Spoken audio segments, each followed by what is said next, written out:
আওয়ামী লীগ সরকারের পতনের পর ঢাকায় আইনশৃঙ্খলা বাহিনী তৎপরতা কমে যাওয়ায় পরিস্থিতি অনেকটা নাজুক হয়ে পড়ে। পুলিশ সহ অন্যান্য বাহিনী অনেকটা গুছিয়ে উঠলেও ডাকাতি, খুন, ছিনতাই সহ নানা অপরাধ ঘটেছে একের পর এক। পরিস্থিতি উত্তরণের নানা পদক্ষেপ নেওয়া হলেও তেমন সুফল মেলেনি।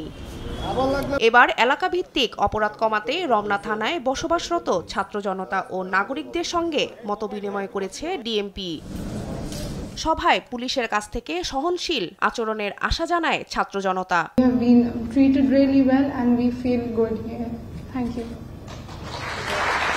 আমরা চাইবো আমরা যেভাবে জুলাই এবং আগস্টে সবাই হাতে হাত রেখে কাজ করেছি এবং আমাদের দেশকে রক্ষা করেছি, আমরা যখন স্বাধীন হয়েছি এটা রক্ষা করার দায়িত্ব আমাদের। চারদিকে চাঁদাবাজি, লুটতরাজ, দুর্নীতি সব যেটা আগে ছিল, স্বৈরাচারের আমলে ছিল, ফ্যাসিস্টরা করে গেছে, সেটা এখনো চলছে, শুধু স্থান পরিবর্তন হয়েছে। আগে ওই দল করতো, এখন নতুন দল করতেছে।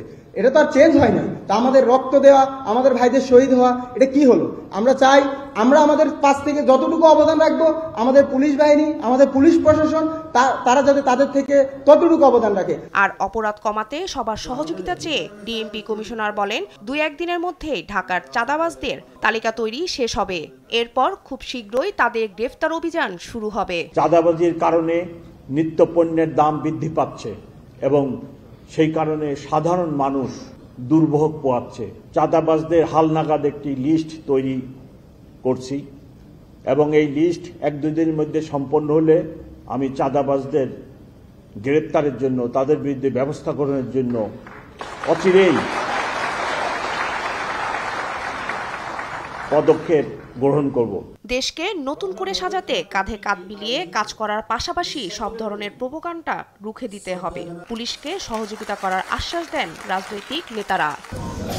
শিউলি রায়, দেশ টিভি, ঢাকা।